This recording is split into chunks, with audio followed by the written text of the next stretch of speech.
Hey everyone, welcome back to another episode of the VFX Nomads podcast. We're here with the regular crew, and the big news that's happened in the last week is that Adrian went to FMX, which just occurred during last week. So, Adrian, how was that? How was it being back in Germany? You missed it. You're gonna move back soon, and yeah, how was the event? It was great. Met so many people I was not expecting to meet there. I think that was like my first time there as well, and. That was your first FMX? Yeah, it was. You met some former podcast guests, right? Yeah, I did. I had Mr. Schutt and Mr. Dios as well. Yeah, Ernest, right? It was there. Yeah, he was speaking as well. Oh, yeah, he was speaking for Trickster on the Marvels, I think, right? Yeah, with Dominic. That's super cool.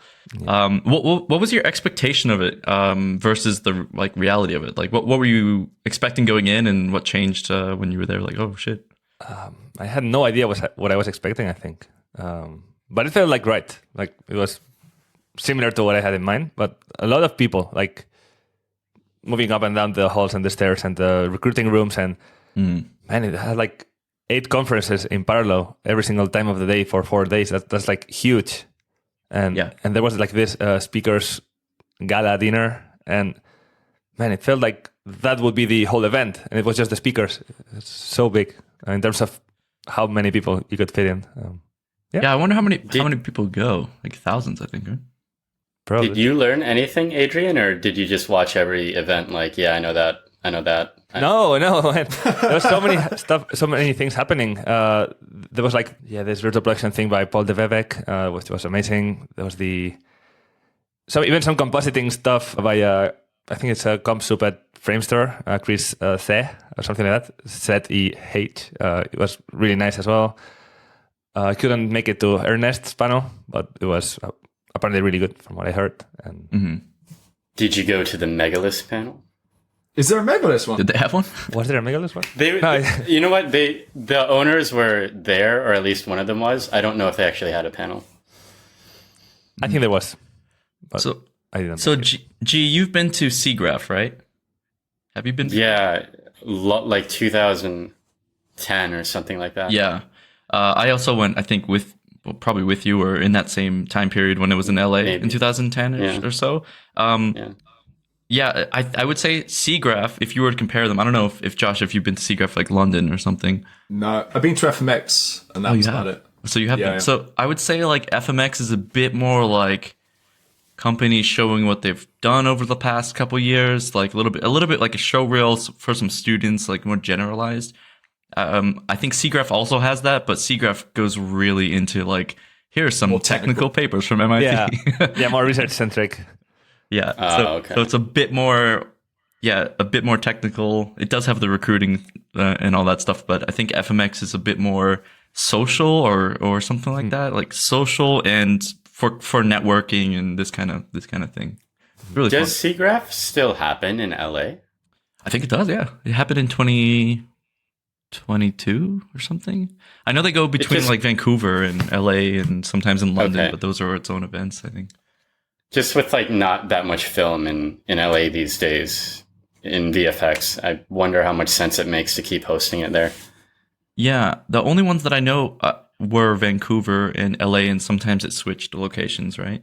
I know they have like SIGGRAPH Asia, but I think those are separate events. Like those aren't the real SIGGRAPH or something like that. It's like always one place like every year, and then they have like spin-offs, I guess. My favorite part of SIGGRAPH was the blur parties.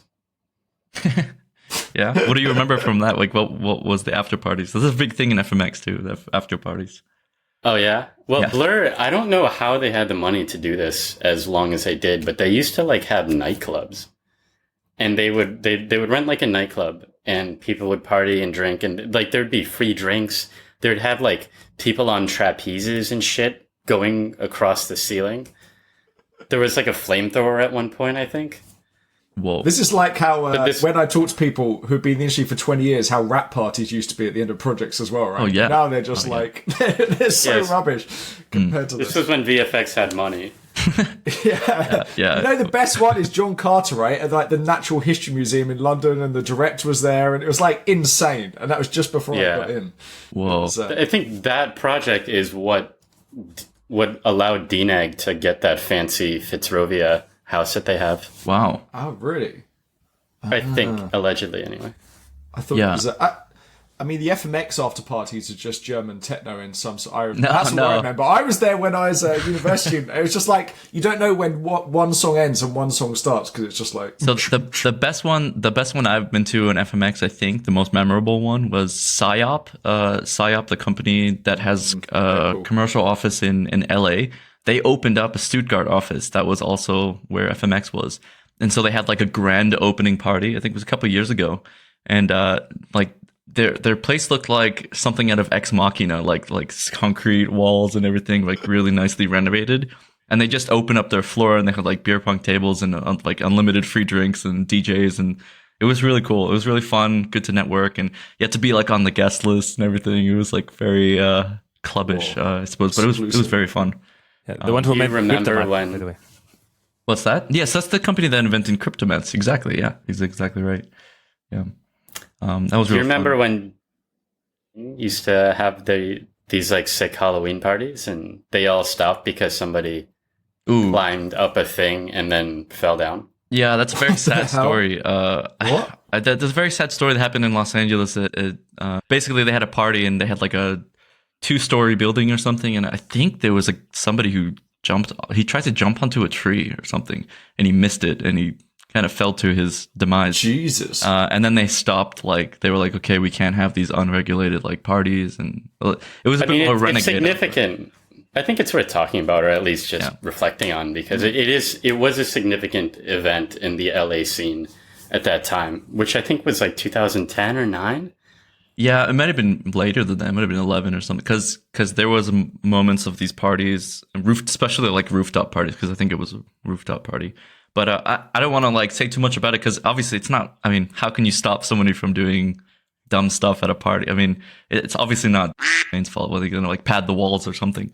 But yeah, it was a big thing in the sense that like people started to see the liability of doing stuff like that, and they like reined it in a little bit more. But speaking of that, there was when I was on Jungle Book at NPC, they wanted to, because we'd all working really hard, they wanted to kind of like do an event for all the comp department. And they were going to say, right, what we'll do is we're going to like hire a boat and have like load of drinks on the boat. And they weren't allowed to do it because if the boat sank, they would have lost all their comp department and they couldn't finish the film. That's actually a thing. Because it was like, right, if we lose our comp department, the film won't get done. If anything happens, they had to like split it out into other events and things. So it's, it was bizarre. Wow. It's very crazy. Tony, did you ever go on the Luma boat? I didn't go on the Luma boat, no, but the Luma Pictures took us to Hawaii for a wrap party. So that was like a big thing. Like they flew the entire company, the staff members the staff members to Hawaii. It was just kind of funny that they were like, yeah, the whole office is going to be gone to Hawaii. So that was crazy. They flew everyone out there, man. It was pretty fun, I gotta say. Yeah. Controversial. Yeah. Yeah. ILP still does a bit of this. Like we have Pirate Week. We've got one coming up actually in a few, like in a month, where they fly people out, like the more full-time people out, and then we hang out in Stockholm and Sweden and stuff. And I think it's good. Like it's good for the culture, I think. So it does make sense. But yeah, magic costs a fortune though. So yeah, with the camaraderie and stuff that it kind of generates, it might be a cost that ends up being worth it, especially like these big kind of summer parties or whatever. Like especially in this kind of work from home atmosphere, like that you can't really buy that amount of community or connection or something like that. So those are the things that people tend to remember, is like these big rap parties or events, Yeah. So, how about Megalith, G? Did Megalith do any insane Japanese rap parties or anything? When the company was smaller, they would. There was, and when I say smaller, I mean like under 20 people. But there was a time that we went to like a beach area, and they rented an Airbnb and did all the fun stuff you can do at a beach. Nice. Talking about fun stuff in a beach, by the way. Have you been doing fun stuff for like a million hours today? You were mentioning. That's how I got this. That was very tan. subtle. Yeah, sorry about the not so pretty lighting today. I'm actually inside of a surf resort at the moment. but I knew that we'd be recording during this time, so I made space in my luggage for my computer, my microphone, my headphones, and my webcam. Dude, that's awesome. So you're right now next to the beach, surfing this morning? Morning meaning 6 a.m. until like 4 p.m. So my skin is basically barbecue at the moment. Oh, man. By the way, it's not this at all. G's actually been arrested and he doesn't want to tell us. He's in a prison cell right now. Surfing. He's being waterboarded. So, yeah, I mean, how long have you been surfing for, G? When did you learn? And, yeah. I'm 36 now. My first time, I was 19. You learned in Florida, where you grew up? Yeah. I started in Florida at least, and I think for like a year I was consistent, and then I went off to Full Sail, which isn't exactly next to the beach. So I've done it, depending on where I've lived, on and off for the past however many years it's been, 17 years. Do you think that's something you would have found regardless if you had grown up next to a beach or not? You know what I'm asking? Like, if that you were attracted to the ocean, attracted to surfing, or do you think it went hand in hand with like you grew up seeing people do it and you were like, oh, I want to try that, and it was accessible? Dude, that is such a deep introspective question. No one's ever asked me that. What do you think? I love, like, let's say I grew up in Minnesota or something. Yeah. Maybe somehow, like, maybe in my algorithm or something would have eventually been filled with surf videos, and I would have probably said, I need to go to the ocean someday. So I think there's a good chance if I didn't grow up in Florida, it would have happened. It just happened to be there, and you liked it, and it was something you could do, so it was a bit easier. And there's not much to do where I grew up in Melbourne, Florida. So yeah, you just go to the beach. That's cool. And how do you do it? Do you take a week off work, or like are you currently working like outside other hours as well, or how? Because it's something I guess you could do in your lunch break potentially if you did live near the sea and stuff. People in Luma used to do that actually, because it was right on Venice Beach, and occasionally Digital Domain too. They would go to the beach, catch like 30 minutes of surfing, and then come back. Right now is what's called Golden Week in Japan, where you get like 3 or 4 national holidays. And a lot of people, if they'll just take like the extra work days off as well, so it completes a week. So I'm just taking advantage of that and going to get my surf on, and I'll hop back after a week to Kyoto. Nice. And are you in the place where like the surf's the best in Japan? Like, where would you recommend if someone wanted to surf in Japan? If somebody is like visiting Tokyo, there's 2 places that are convenient to get to. One is called Kamakura, which is 1 or 2 trains from Tokyo. And the other is called Onjuku, which is also 1 or 2 trains from Tokyo. So yeah, those are 2 good options. As far as like the absolute best, as in like you are full on surfer, you gear the whole trip around surfing. This area is one of them, but there's a few other areas scattered about. Another one is called Shizunami in the Shizuoka Prefecture. That's really good. Wow. Nice. Have you surfed in the Philippines before? Because I know they have really good surf over there. Yeah, they do. Of course, I keep forgetting that you backpacked in the Philippines. Yeah, I didn't go to the specific surf island. If I remember correctly, there's like a bunch of big islands in the Philippines, and like right in the middle of all these bigger islands, there's like a tiny island that's like has like international surf competitions or something. It's like one of the best places in the world. I forget what the name of it was. It's called Siargao. Yeah, it's really Siargao. It's really nice, and because of that, it's actually gotten really gentrified. Oh yeah. So it's like a lot of locals can't afford to live there because like a lot of international people came and bought properties and stuff. So yeah, it's a bit difficult. Yeah, it's that kind of makes sense. Does it have a surf competition once a year? Is that like what it is? There's some big event. They have quite a few events that are yearly. I couldn't tell you like which exact ones you might be referring to, because there's a few. Yeah, I always hear people talking about it when they're like professional surfers or something, like, or like super But into there's other nice spots too, being an archipelago. But the greatest thing is not having to deal with cold water. Unlike here in Japan, like you have to put on a wetsuit on and off every time you go in and out of the water. So yeah. I guess Adrian, have you ever surfed off the coast of Spain before? I've done it in the Canary Islands, which It's really good out there. The wind is like causes the waves to be nice, right? yeah, but I'm so bad at like my record was 1 second or something standing up. So no, it's really cool. I think I stayed when I was in Gran Canaria. I happened to stay in a surf hostel, but I wasn't surfing. It was just happened to be a hostel that was there.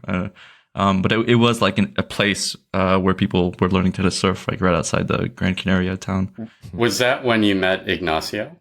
Met up with Ignacio? Yeah, Ignacio is a friend of ours, Nacho, who lives in Tenerife. So he lives in Santa Cruz, which is the kind of capital area of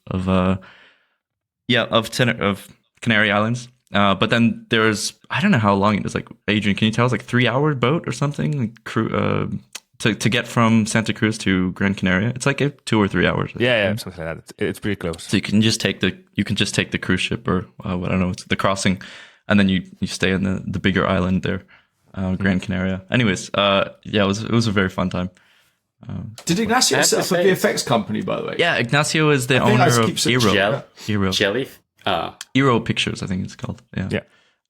Still running. And they're hubbed out there. They're hubbed like where he is, basically. Yeah. I think I've been to the office before, but maybe it changed. Maybe it changed offices, but it was in the middle of Santa Cruz. And Ignacio is awesome. I mean, this guy, I've never seen somebody that just knows everybody. This guy just knows everyone. Like, he'd only lived there for a year. And he knew like the bakers, and he knew his neighbor who was like this sweet old lady. And like, he's just walking down the street, and I'm like, dude, you know everyone here. How do you know him? Because he's got them all doing his roto prep. That's why, Tony. He's just a nice guy. He's just a genuinely nice guy. Even in London, though, it was kind of like that when you'd hang out with him. You go to like a club or a bar, and like everybody would. We used to joke that like if you just said Ignacio at the door, you'd get in free. Yeah. if you're in Canary Islands and you say, I know Ignacio, probably there's a 10% chance you're going to get in there. Is the studio? I mean, we could ask him this. I know he listens to some episodes of the podcast as well, because he sent me like a message, because I think one of us was like, shout out to Ignacio. Mm-hmm. But are they like on the beach too? Like, could you surf at lunch? I don't think there's a good place to surf in Santa Cruz. I mean, Adrian knows more because he was living for a bit in Gran Canaria, but you have to go like an hour or so, and there's a beach. I don't know if it's good for surfing, but it's a nice beach. But it's still like by car, it's like 30 minutes, 45 minutes, because Santa Cruz is a port, so like you can't really surf in the port, right? So you have to go a little bit outside of that.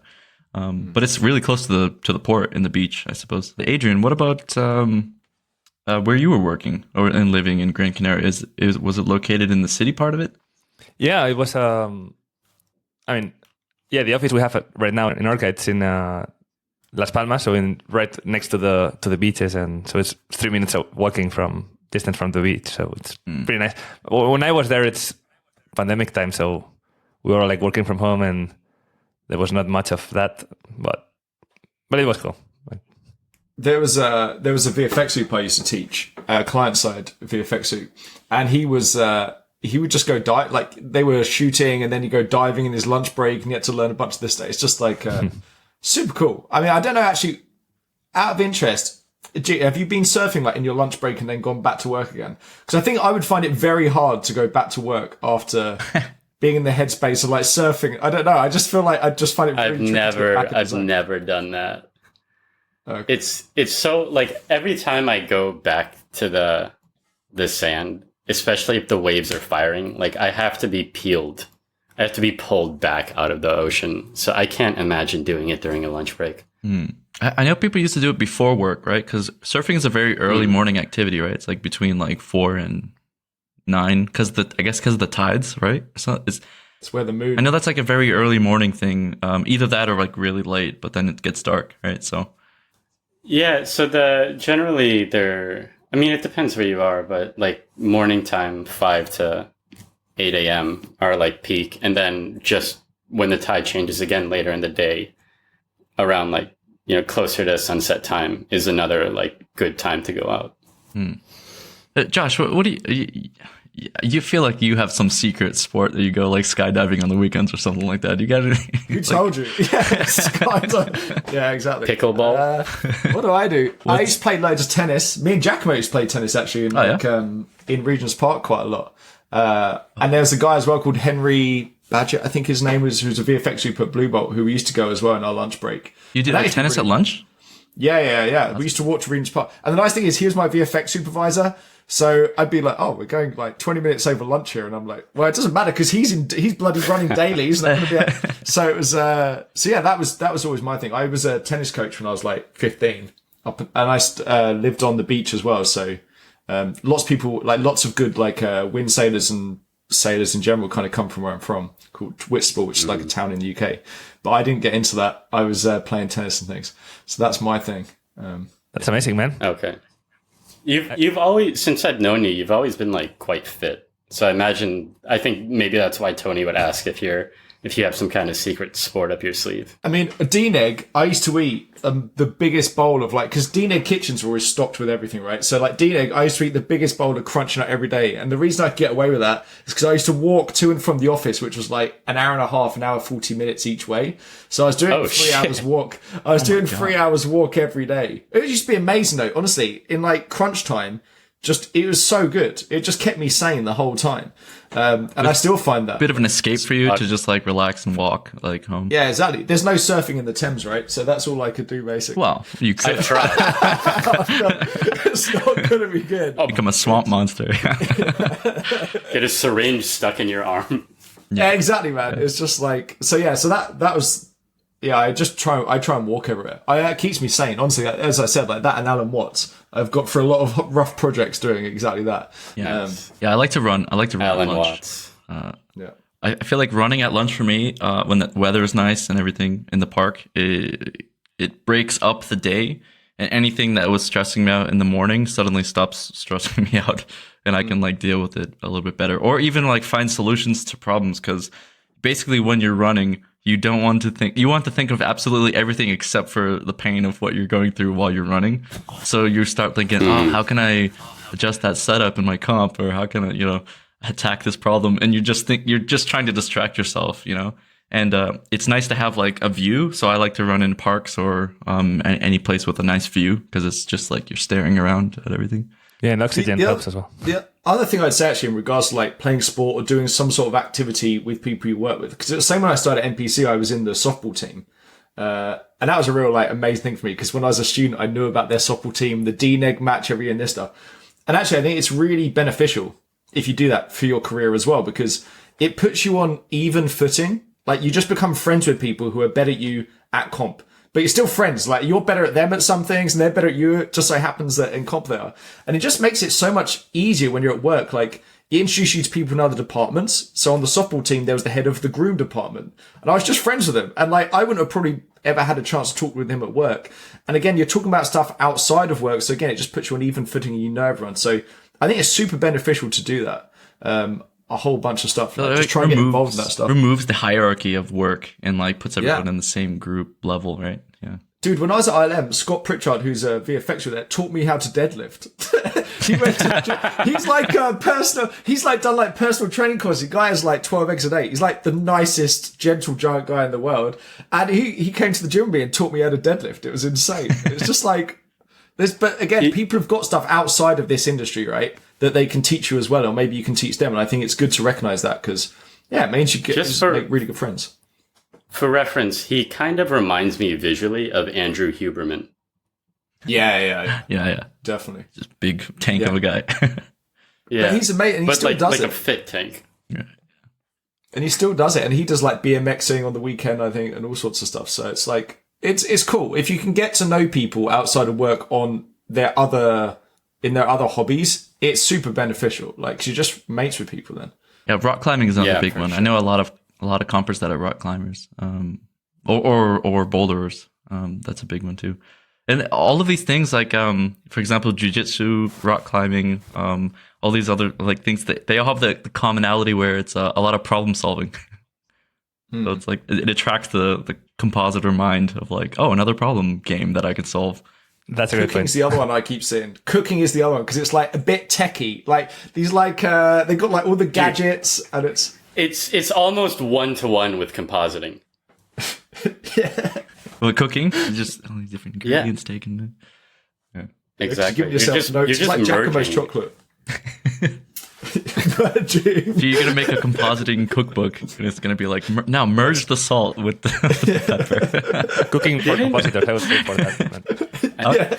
Didn't Shake have what was called a cookbook? And it was like their version of Nukepedia. I know I'm dating Oh myself. shit! Did they? But yeah, it was like they had macros, which were gizmos in Shake, and they had what was called a cookbook, which was like an in-app selection that you'd have to like install.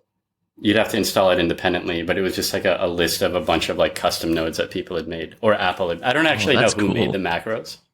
I wish it was printed for real. Like it's like a leather-bound book that you open up and you find the recipe. Speaking of Nukepedia, Nukepedia has been going through some rough times lately. I feel like I think it's reaching its server limits. It's like I've heard a lot of complaining about that. Hopefully, I don't know if anybody's listening from Nukepedia, but Adrian needs to stop making gizmos. That's what it is. He's filled it up. But yeah, what is going on with it? I don't even know who runs it. To be honest with you, It used to be Frank, right? Frank Reuter, but I don't know if it is any. Maybe him and other people. Well, he created it. Yeah, but it's, out of interest, under some stress. Do you guys think that? And this is a question for you. Like, would you like the Foundry to set something like that up that's like legit and always working, or do you think it's good that a separate entity is running that? I think it should be run with a separate entity, although, I mean, it should be funded, at least in part, I think, with the Foundry, because it is such a benefit to their software. And, you know, there's tools that have existed in Nukepedia that are basically essential for comp. I mean, iTransform is one of them. It's like everyone knows what iTransform is, iBlur, all these basic ones. Those should either be implemented into Nuke, probably, or at least the platform of Nukepedia should be like maintained or funded or something a little bit, in my opinion, because it's just such a beneficial part of their software. It's like they go hand in hand, basically. Yeah, I thought it was funded but not maintained. It could be, maybe it is. Yeah.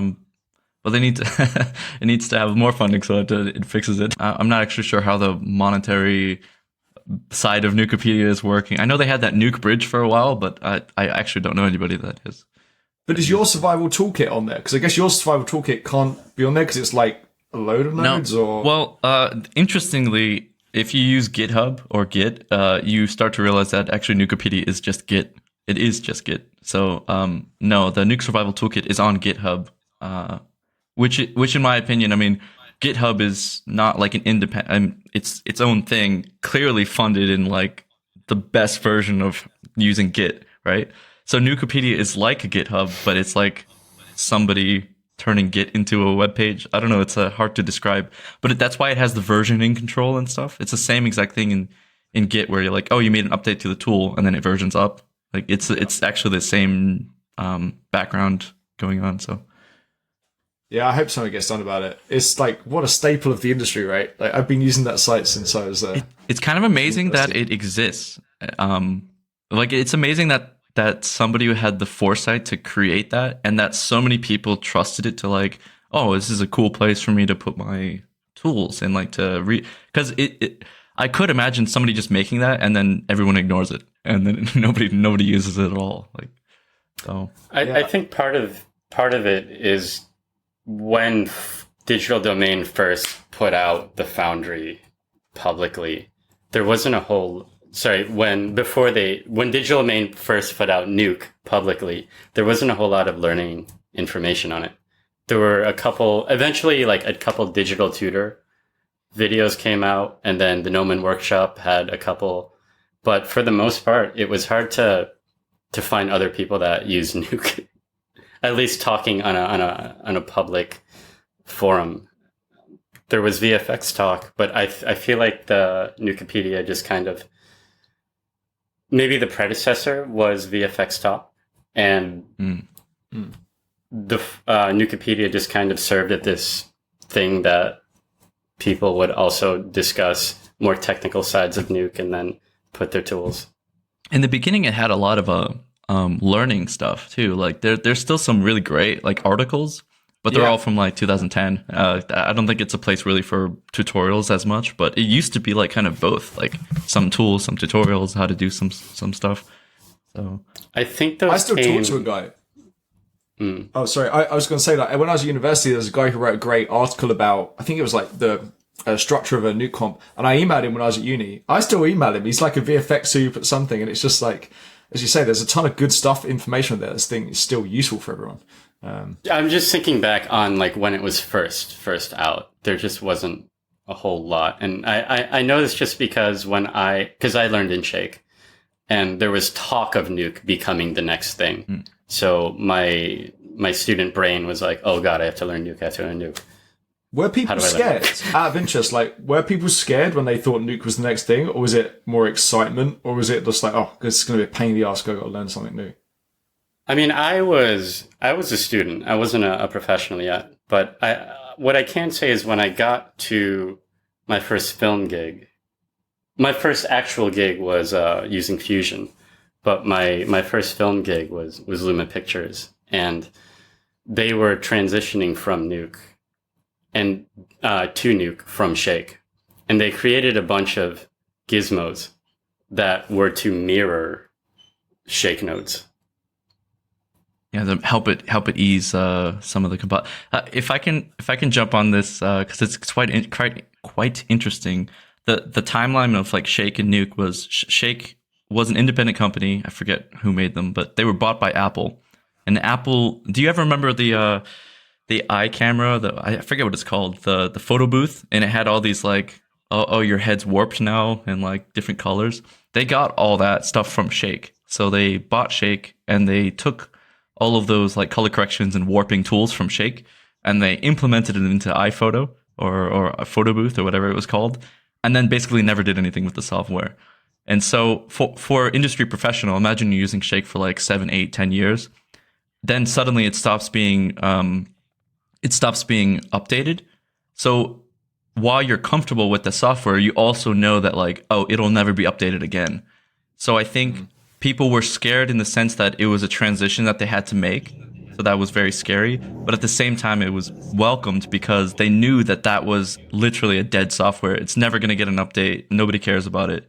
So they were welcoming in the way that like, oh, at least here's something fresh and new and owned by the Foundry at that point and going to be, updated and stuff. So it was kind of a both scary and welcomed at the same time. But I wonder how much of a big deal that is because like there's lots of companies that use Maya 2012, right? Because all of their pipeline, if they update that thing, it just breaks their whole pipeline. So I wonder if that'll ever happen with like the next bit of VFX software, compositing software.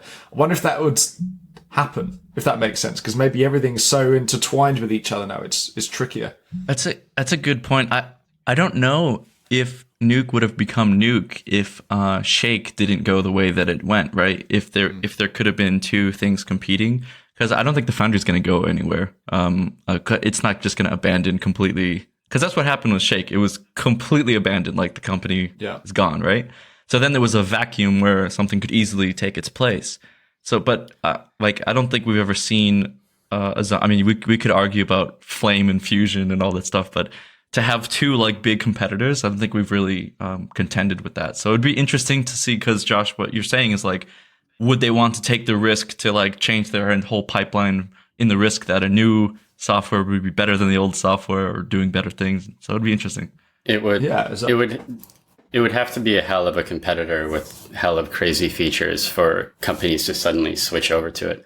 I mean, in that or cheaper, but also. But Fusion is cheap, and Fusion can do a lot of the things that Nuke can. In fact, their particles are kind of better. Yeah, but it's also you don't see like the Foundry would obviously respond to any competitor, right? The problem with Shake was that there was nobody to compete anymore, right? So you have to think like competition creates like, oh shit, they introduced a new feature to this tool. So then it's sort of back and forth, I right? actually think it's the universities that have all the power here. All of the power. Because all you got to do is you just train. It'll be like a 3 or 4 year process, but you just train all the upcoming VFX students in your bit of software. And now you've just literally just nudged every single person that comes out of uni to go into a role now knows a different bit of software. And if that bit of software was a tenth of the price, maybe you just start putting all the new people on that bit of software, right? Because comp is a little... So I think universities are the ones with all the power. If I was a VFX company, I'd be terrified of the best university not teaching my bit of software. You reckon? Like, I feel if a university churned out some random software and then somebody's trying to get hired at a company that uses Nuke, then the university would kind of be held accountable for not teaching them Industry standard. softwares that are used in the... Yeah, but if you've got a bunch of students who can make stuff as good as the other students using, like, I don't know. I think it's just the educational side, right? Like, the reason why Fusion isn't used is because no one's really getting taught Fusion, and pipelines are based on Fusion. Like, there's probably a whole bunch of stuff that could be done in it. A little like how most roto companies don't do roto in Nuke, they do it in Silhouette, or DNEG's got Noodle or something. Mm-hmm. Similar thing. Well, Yeah, it's complex. Or maybe not. Yeah. It is complex. I mean, I never learned Fusion, but my first gig was in Fusion, and I had to learn it on the spot. But yeah, I can see the point how if there was an army of kids that know this explosion, whatever the software happens to be called, then I could see that having some influence at least. Yeah. But I think... I don't know if kids learning It's a a new chicken and software egg. in uni is gonna change the industry. I think it would be But it's a chicken more and likely egg, it's a chicken and egg thing, right? It's like what comes first? Like, do the students learn the software used in the industry, or does the industry use new software and then the students have got to suddenly learn that? I think it's probably that way. It's probably the way that you, because as G mentioned, like the university has to keep up with what's happening. Because if they're teaching students things that are not actually used, like a dead software, then the students are going to ask for their money back, probably. That's true. Yeah, I mean, Can I say... you Go can. ahead, then I'll say something controversial. Okay, yeah. I was just saying, going to say that once you know the profession and you know the techniques and you know the underlying principles, I feel that learning a new piece of software is not that much of a big deal. So what I would think is that if there's a situation in which a different piece of software would be more useful, more efficient, cheaper, and it ticks all the boxes, then for professionals to start using it, or company owners or whoever, would be much faster than to actually train new people on that. I'm just thinking maybe every single piece of software, there's a company that's using it for their own purpose. So I think that there will be a natural pressure in that direction as soon as there's companies using Fusion, for example, and there's companies using every single thing. But it's like so many variables and so many barriers of entry that you have to go over in order to, change the balance. And I feel like Nuke is so ingrained right now, and it ticks so many boxes that you will need a lot of inertia or a completely different concept that Nuke is not able to offer in order to be able to actually compete. That's my feeling. Well, I think one thing that could challenge it, at least, and this may be controversial, but say if there was like some kind of technological revolution happening and other softwares popped up that were taking advantage of that technological revolution, and the Foundry or Nuke is not taking advantage of the features that the technical revolution could offer. I was wondering that. You've been watching some Sora AI videos lately, G. Yeah, that turns out all of that had all those Sora AI videos. Turns out they had a load of VFX done to them. But anyway, I reckon I was wondering few of them, I was wondering the same thing. Kind of like if things go more towards Unreal and games engine stuff. This we're talking a long way in the future, but if they went to that, maybe the compositing would be done in Unreal, if that makes sense, using kind of like their material editor, but for compositing on top of things like this. So I think you're right. Like you almost need like a workflow change. But Houdini's a really good one, right? That's like slowly been coming up, and now it's started just being effects. And maybe you need to kind of capture a small area of the market with one department and then grow it so it's used in everything. But yeah. I mean, Houdini is in my opinion, is the most powerful graphical software there is. So I feel like it's safe on its throne for a while, just because its simulation game is so in the stratosphere. It has the potential to overtake some compositing in the future, just from the amount of development that it does. Like, it has a very good scheduling. Like, hey, we're going to work on this. We're going to do this new feature, and every release seems to be better. It's a lot like Blender, and like every release seems to be like revolutionary in one or two ways. And I feel like at some point, if they started working on just the compositor of Houdini, that it could get to a point that it is a competitor.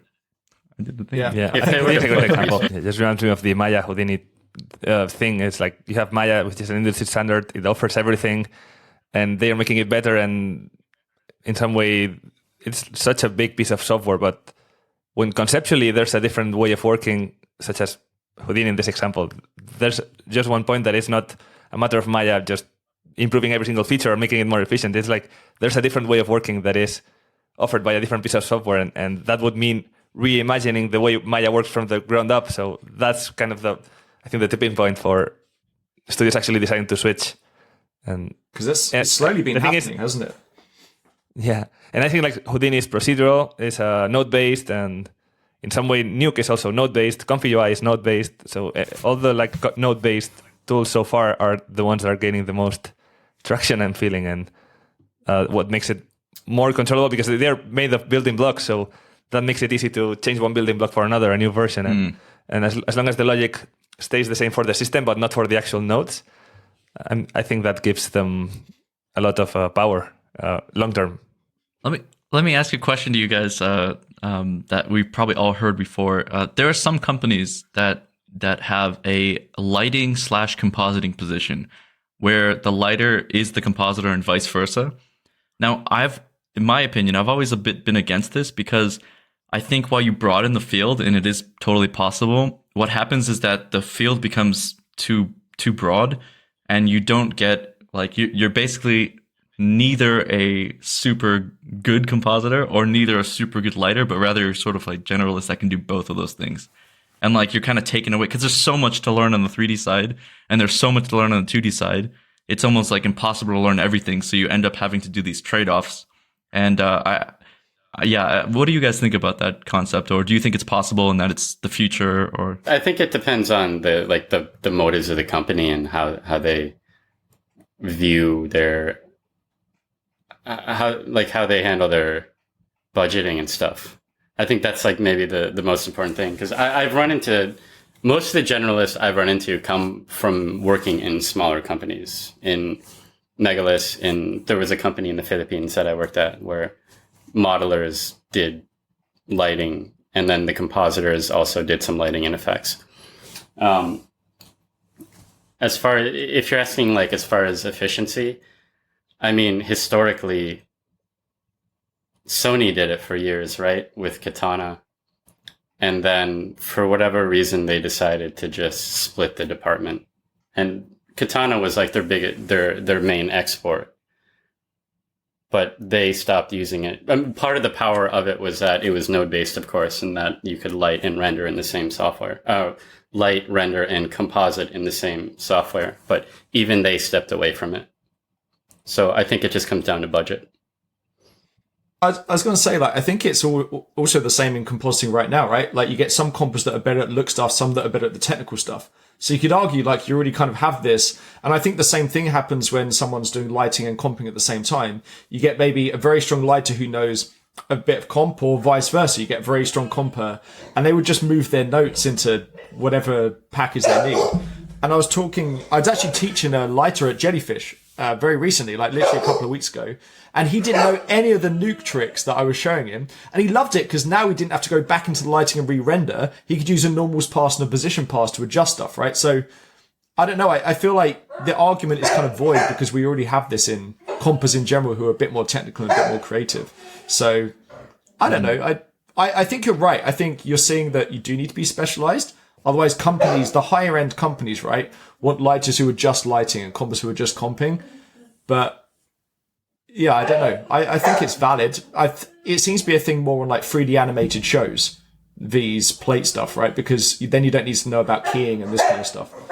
So yeah, how about you, Adrian? Ooh, yeah. I literally learned the word lumping this week in the FMX. Lomping? Yeah, that's how apparently people refer to lighting in comp.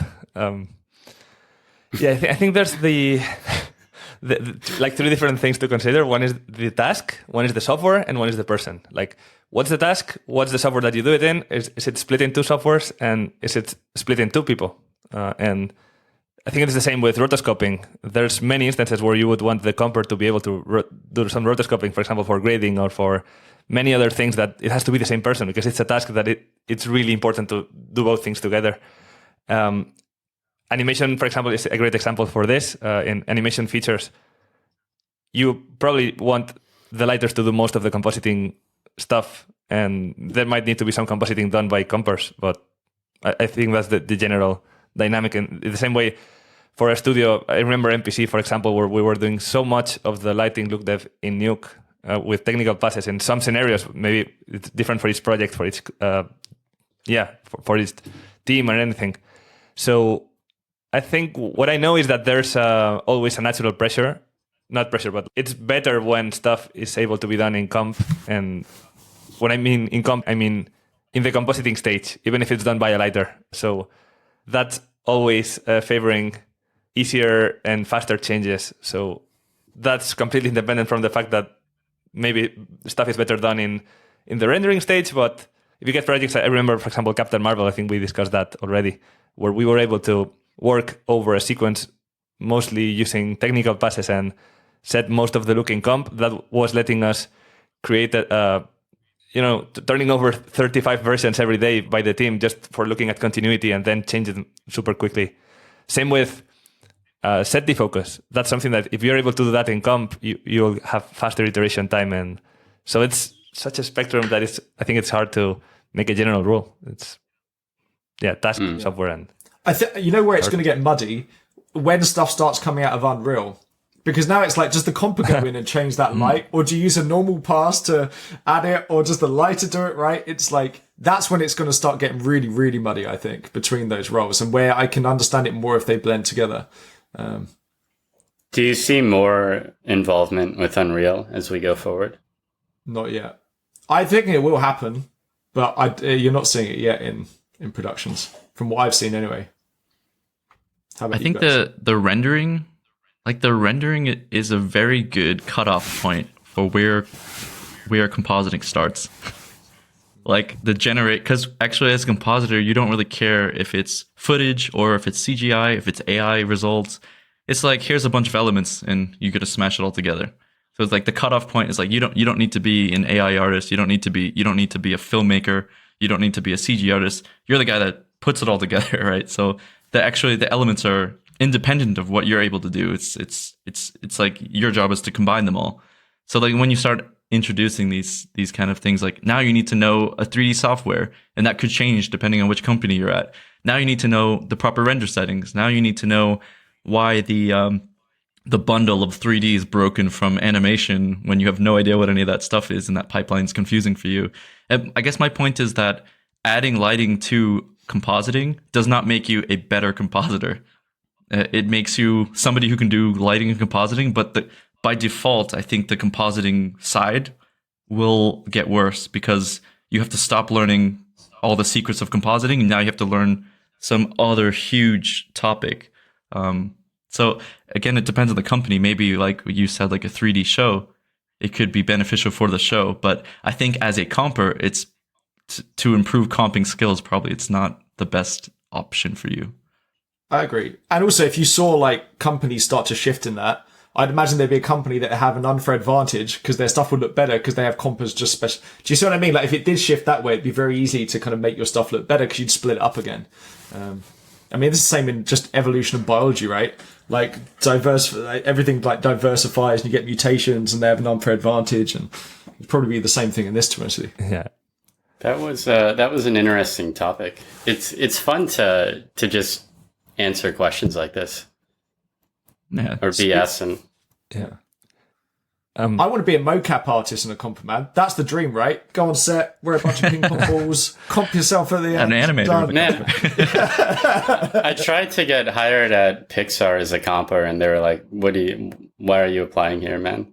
See, that seems like a place where the lighters could be That's compers, not what they said, but That seems like a place where like the comp department could just be the lighting department that knows some comp tricks, right? And they do mostly stuff in like yeah. Plus, they also take pride in, well, at least they did at the time, in just things coming out of RenderMan and being sexy right out of RenderMan. like the focus is already done, everything's working. Yeah. That is one thing you're seeing more of right nowadays because the turnaround's shorter. I know you guys said on Captain Marvel you did a bunch of the like really heavy lifting in Nuke, and even if you're doing look dev, what I'm finding on shows I'm on like is you do the look dev and comp, and then potentially that then gets passed back to lighting and things like this. And Tony, I know you mentioned the WhatsApp group. I think you said like there's tools because obviously you're just doing multipliers on light groups. That's very easy to bring back into lighting and things. So I think you're starting to see that more, I guess, and that's kind of how it has changed a little bit. But I don't know, it's super cool. It's nice seeing it how it's like slowly developed, right? Like when I started in the industry, everyone cared about grain and you shouldn't degrain your plate because it's going to ruin it. And now no one gives a shit and everyone degrains the plate at the beginning and adds grain over at the end, right? So it's interesting seeing the culture change in regards to this stuff. And just one thing, just to not give the wrong impression, maybe with at least my message is that lighting will make you a better comper. But in the circumstances that you do not learn less compositing because of learning lighting, that's the thing. So cooking will make you a better comper, and everything you learn will have a percentage of transfer to everything else you learn. That's why I think you have to learn as much as you can of the profession you want to learn. You might have to learn some of the professions that are close to it, and less, but something of like the further away you go, you have to learn something, maybe as a generalist, just some concepts that will let you understand like the big picture. I think it's the same as knowing a town. It's maybe good to know what's the part of the world you're in, what's the country you're in, what's the city you're in, at least just general terms, so that then you can maybe make better decisions for the stuff that you learn in the actual city that you're, or in the street that you're in. So that's just saying that even if you're a comper, I think lighting is a really nice thing to have, but our time and energy is so limited that you have to really be wise about where you spend your time, because then you can go down rabbit holes that take you 20% towards improving compositing and not 90%. Yeah, I think that's a great point. Like, obviously, knowing more about 3D and lighting is going to aid in your compositing. That what I see sometimes happening is that a company is like, basically, hey, we're going to save some money. Instead of having a compositing department and a lighting department, we'll just make everybody Lompers, and then we'll have one person doing everything. And then they'll sell it in a way that's like, hey, good news, you're a comper, and now you get to learn lighting, and we're going to teach you lighting. But what in my opinion, that never really works out, and you end up just getting kind of like a worse comper and a worse lighter than somebody that would be specialized in either of those things. And that in the end of the day, probably for that person, if they're trying to find another job at another place, probably it didn't actually help them that much. Yeah, maybe it's the ideal configuration for one specific type of work, and like cinematics or just animation stuff. I don't know, but for VFX feature films with plates, there's so much stuff you need to learn on how to, make it in comp. So, what was Lomper the name of somebody's like slideshow at FMX? No, I don't think so. I think it was Senior Lomper. There's some discussion about how this exact thing. Just a PowerPoint presentation. Senior Lomper. Yeah. So, just sounds so much like LARPer, like the guy that's in the park and playing. Senior LARPer. I was just going to say, I think lighting is better. Like, you should know about it as a comper, but you don't necessarily need to know how to do it in the software, if that makes sense. Like, you need to understand lighting in terms of making an image, but you don't need to know how to kick renders off and make a light and move it in Houdini or whatever 3D. You don't need to know how to like shave 2 minutes off of your render by tweaking render settings and all that. At that point, you're specializing, right? And when you specialize in one, you lose it in the other, right? So. But at the very least, if there's one technical thing I would pick out, it's just knowing why you won't get a render for 1 day versus 5 days versus 20 minutes. That's a good one. Maybe I have a bias too, because Nuke does not have a 3D like system where you could make sexy renders like a katana or whatever. And maybe I would change my opinion if it was more like Houdini or something where you could just do everything all in one. Maybe that's where my bias is coming from, where like then it changes because then you're in the same software, but you can do everything, right? And now it has a USD reader and a hydrodelegate render, so that's opening some potential doors. Yeah, it seems like the latest versions of Nuke kind of go in that direction because they're beta testing all these new like Unreal type tools, right? Maybe I would revise my answer in the future when you could end up doing everything at once. But I still don't think that's the goal. Like Nuke, I still think is going to be mainly a compositor. You know, it's not going to be like this all-in-one Blender type software. But it doesn't need to. It just needs to read the scene, right? That's the cool bit, I guess. Like it doesn't need to do everything. It just needs to be able to read the scene itself, scene file, if that makes sense. Do you remember Eddie? Yes. Yeah, Eddie for Nuke. Yes. Yeah. That had so much potential, and when it came out, everybody was like, "Oh my god, we can art direct 3D simulations in comp now." But I think it didn't really take off. One, because it was expensive, but two, because it was just hard asking compers to do fluid simulations. It's the same with the particle system. Like it's like yes, you can do things with particles, but you're not like suddenly a Houdini artist. Like basically. But I spoke to Adrian about it. So when I was at NPC Ads, I was working with Eddie because they had a license, and I was working with the head of effects to build like a VDB basically library. Because I spoke to Adrian about this at the time, and he was like, "Don't simulate anything in Eddie. What you do is you just bring in VDB sims and then basically add shaders to them." So because the awesome thing is, I was making it so you could sample your position pass. It would then automatically put the VDB sim where you sampled, and you can rotate it, and you can use the same sim, retime it, rotate it around. Honestly, it's so good. It's so good. And you can have cameras flying through, and you just need a VDB library. That's it. So like it's I remember that being a cool feature because you could add different lights to them in Nuke and stuff. It's so the ability to bring in stuff is really important. Like you said, the USD or these VBDs. I think that's where it's moving towards. Not necessarily like, oh, we're going to replace Houdini for best simulator. No, that's the thing. Like just having a unified description for any CG asset or scene makes it so that the tool is not that relevant anymore. It's like you just use the best tool for each task, and as long as all the tools are able to read the same scene, potentially render it, I'm seeing you would be able to do simulations in Houdini, even other stuff. Maybe you move to a different piece of software for the texturing, look dev, and even the rendering long term can maybe happen anywhere. If you're using a hydrodelegate, you can just have a render that was done anywhere on the farm, let's say, and you bring the scene to Nuke, and maybe you are able to re-render it in Nuke, and you have all the scene description is there, so you're potentially able to make any changes on the scene without leaving Nuke as a compositor, and you don't necessarily need to know how to do any of that or all of that. The same way you don't need to know how to write Blink script to use a Blink script node, but you have it there, so you can go in the code if you need it, or the person that knows how to do it can go in and or tell the other artists, okay, so if you have noise on this part, go into the scene and do this tweak. That's it. You don't need to learn all of that. But having that potential inside of Nuke, I think it's super, super interesting. Very much. That was a good question, Tony. It makes me wonder what kind of questions we would get if we did some kind of a Q&A with audiences. It's a good question, G, or a good point. Gee, that was so smooth, G. Look at this. You're becoming a real professional podcaster. Holy shit. Yeah, we're riding waves over here, man. We're looking for some questions to answer from the audience. So I don't know, where's the best place that they can write them? Either in the comments of the video or on the LinkedIn page, the VFX Nomads LinkedIn page. If you guys can leave some comments of what topic you'd like us to answer for you, or if you have questions about us or just general compositing industry questions, leave a comment with the question. We'll go down the list in the next video or so. Well, the thing is, right, we've been doing this now. I think we've been doing it just over a year. Is it? Oh my goodness. Which is crazy. Yes. Wow. If this is episode 12, then it's been like 12, basically a year, yeah. So I think we were saying the next one is more of a Q&A, right? And then kind of like ask people's questions and this kind of stuff. So yeah, I guess send us, what's the best way, Tony? We've got a LinkedIn page. We've got YouTube comments for this one. Yep. You said you were going to put your phone number or something so people can take it. No. You want me to give it to them? Yeah, I think probably either the comments of the video or the LinkedIn page, and we can just maybe we'll put out a post asking for questions, and then they can comment on that post if they see it on LinkedIn. We read them everywhere, and it's so cool. Collect them. There's some questions I would never think of asking or discussing if they were not there.